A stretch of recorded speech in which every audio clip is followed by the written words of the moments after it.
के तहत संपूर्ण राजस्थान में जो कार्यक्रम आयोजित हो रहे हैं, आज यहाँ अपने यहाँ रानीवाड़ा में भी इस कार्यक्रम में उपस्थित एसडीएम साहब, पूर्व प्रधान साहब, रमीला जी, वीराराम जी, कृष्ण जी सरपंच साहब, कन्नाराम जी प्रिंसिपल साहब, सारे हमारे स्कूल के सम्मानीय अध्यापकगण, सारे कार्मिक, पत्रकार मित्र और हमारे सारे छात्र छात्राएं, और जिन लोगों ने इस महोत्सव में अपनी प्रस्तुतियां दी वो तमाम छात्र छात्राएं। राजस्थान सरकार ने, सरकार के माननीय मुख्यमंत्री अशोक गहलोत जी ने और विभाग के निर्देश पे इस कार्यक्रम का आयोजन हो रहा है। आप सब लोग जानते हो कि राजस्थान में पहली बार अलग अलग प्रकार के कार्यक्रम आयोजित हो रहे हैं, और पूरे राजस्थान में जब से राजस्थान में सरकारें बनी हैं, ये पहली बार है जब गांव के बुजुर्ग व्यक्ति से लेकर और स्कूल में पढ़ने वाले छोटे बच्चे तक उनका मुख्य धारा में रहते हुए सरकार के साथ में और सरकार के कार्यक्रम के माध्यम से किस तरीके से वो लोग जुड़े हुए रह सकते हैं और उनकी भागीदारी कैसे निश्चित होती है, उसके बारे में सरकार ने तय किया। आपने देखा पिछली बार ग्रामीण ओलंपिक हुए, सोशल मीडिया पे उस ग्रामीण ओलंपिक का बुजुर्ग व्यक्ति 80 वर्ष का जो कबड्डी खेल रहा था, खो खो खेल रहा था, वो ट्रेंड हुआ पूरा सोशल मीडिया में कि 80 वर्ष का बुजुर्ग व्यक्ति गांव में जो है खो खो और कबड्डी खेल रहा है। तो जिसने 80 वर्ष की उम्र में कबड्डी और खो खो खेली, उसके परिवार, गांव के लोग, समाज के लोग, उसके शुभचिंतक, रिश्तेदार, सभी लोगों ने उसको देखा होगा और उसका खुद का मन कितना प्रसन्नित हुआ होगा कि मेरे को बुलाया, मैं इसमें रहा, प्रशासनिक अधिकारी वहां थे, तो एक व्यक्ति को उस उम्र में ही मौका मिला। आज आप लोगों ने यहां किया युवा महोत्सव के नाम से, बच्चों को मौका मिला। आज के दिन अपने अपने तरीके से उन्होंने प्रस्तुतियां रखी, आप लोगों ने देखा, और एक दिन सरकार ने पूरा आप लोगों के नाम ये सांस्कृतिक कार्यक्रम हो, दूसरे विषय पे मंथन हो, उसको लेकर आप लोगों को दिया है। और अभी इस महीने 9 से 15 तक पंचायती राज विभाग मेरी माटी मेरा देश, इस प्रकार का कार्यक्रम आयोजित करने जा रही है 9 से 15 तक, जिसके अंदर हर गांव में पौधे लगाने, उस माटी को ग्राम पंचायत से पंचायत समिति स्तर तक लाना है, और उसमें पर्यावरण के प्रति जागरूकता लाने, गांव में सब साथ रहे, ये समस्त व्यवस्था जो है वो की हुई है। और मैं समझता हूं राजनीति में जो भी सरकार आए, हम लोग हमारी डिमांड पूरी करने में आधा टाइम लगा देते हैं, ये बनाना है, वो बनाना है, ये नहीं बनाए तो मैं नाराज हूं, ये इसका क्यों हो गया। मगर जिस तरीके से हर व्यक्ति, हर वर्ग का सहभागिता होनी चाहिए, वो कार्यक्रम पे कोई ज्यादा ध्यान नहीं देता। इस बार पहली बार ऐसा हुआ है, तो ऐसे कार्यक्रम निश्चित तौर पे आगे होने चाहिए जिसकी वजह से सभी लोगों की भागीदारी अंदर तय हो जाए। आज हम स्कूल में बैठे हैं यहां, और आप सब छात्र छात्राएं, बच्चे यहां हो, और मैं आपसे, आपके अध्यापक, सब टीचर्स यहां बैठे हैं, गुरुजन आपके यहां बैठे हैं, मैं आपसे 2-3 बात कह के जाता हूं। मेरा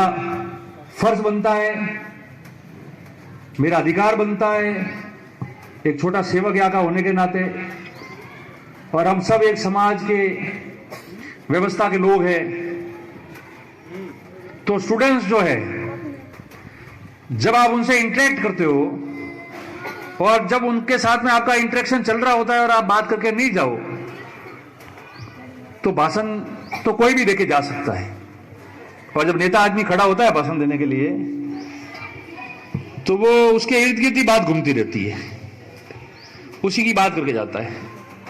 यह स्कूल कौन सी खोल दिन, कब खोलीन, क्या नहीं खोलीन। तो नेता शुरू करता है वहां से कि वंस अपॉन अ टाइम ऐसा था, अब ऐसा नहीं है।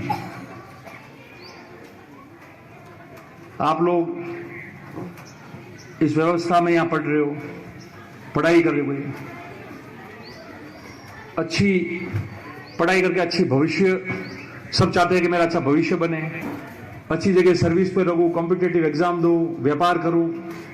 उस आशा से आप लोग भी पढ़ते हो और पूरे परिवारजनों को भी वही आशा आप लोगों से होती है। मैं आपको निवेदन करता हूं, जब हम स्कूल में आते हैं, बात करते हैं, बैठते हैं, ये दौर निकल जाएगा। हमको भी याद आता है वो दौर, जब स्कूल में थे तब सब ये बात कहते थे, हम भी नहीं मानते थे, मैं ही नहीं मानता था। मैं आपको बोल रहा हूं, कभी कभार मैं भी नहीं मानता था कि ये दिन बहुत याद आएंगे बाद में। और आज की तारीख में तो अभी 10वीं 12वीं करके कॉलेज में चले जाओगे, जब भी आपको ये दिन बहुत याद आएंगे स्कूल के, कि स्कूल में क्या होता था,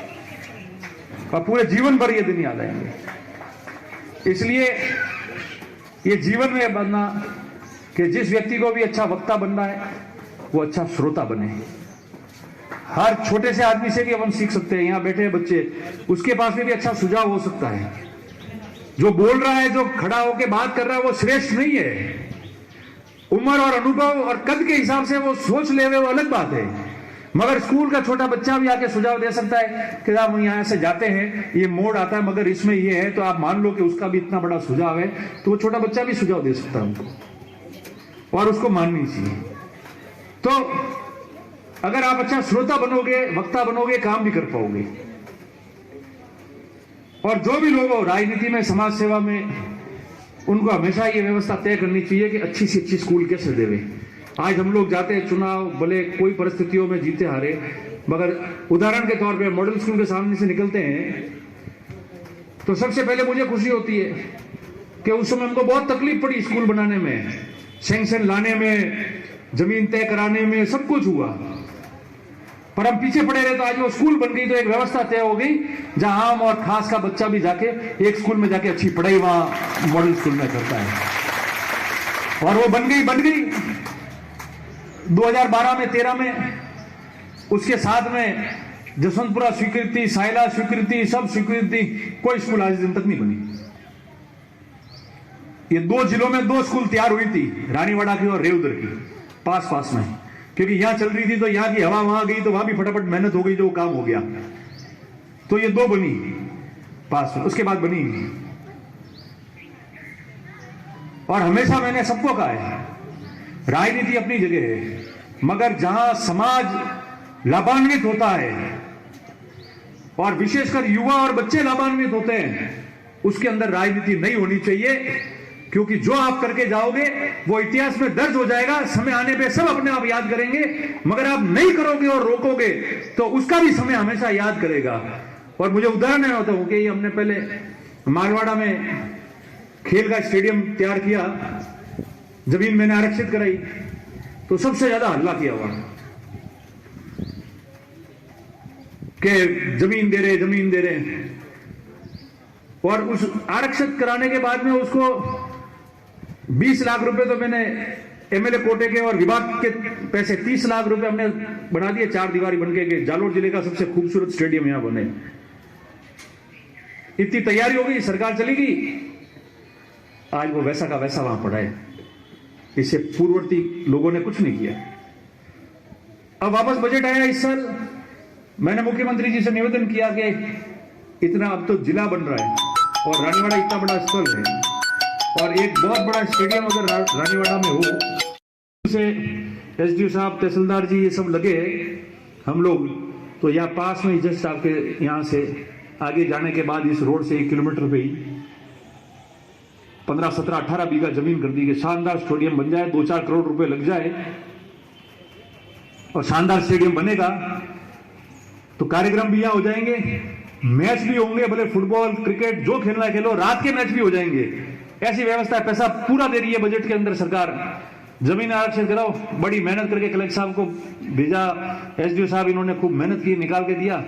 पता चला कि इन्होंने तो मेहनत करके भेज दिया, पीछे से इनके ही लोग हैं, वापस उसी सरपंच साहब से लिखा दिया कि भाई मैं तो एनओसी देने को तैयार नहीं हूं और हमारे यहां स्टेडियम नहीं होना चाहिए। ये एसडीओ साहब भी चिंता करने लग गए। मैंने कहा छोड़ो, मैंने कहा इसमें किसी का लेबल नहीं लगने वाला है और ये लोग नहीं चाहते कि हेडक्वार्टर पे स्टेडियम बने, और इन्हीं के लोगों से मैंने कहा ये वापस एनओसी निरस्त कराते, इनकी पार्टी के ही लोग हैं जिनके लिए ये पूरे दिन खड़े रहते हैं और नहीं चाहते, पैसा भी आ जाएगा। और वो हमने एसडीओ साहब कलेक्टर साहब ने व्यवस्था भी कर ली है, काम रुकने वाला नहीं है। पर काम ये है कि हेडक्वार्टर पे हो तहसील पे,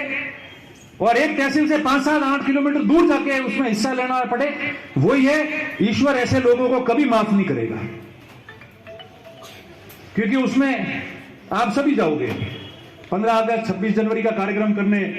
ऐसे बड़े कार्यक्रम होते हैं वो करने, बच्चे क्रिकेट के टूर्नामेंट कराएंगे वो वहां जाते, सरकार 3-4 करोड़ रुपया उसमें डाल देती, तो ये बातें होती है। इसलिए मैं आपको भी सलाह करता हूं कि जीवन में जहां जाओ, कोई पक्ष हो या विपक्ष हो,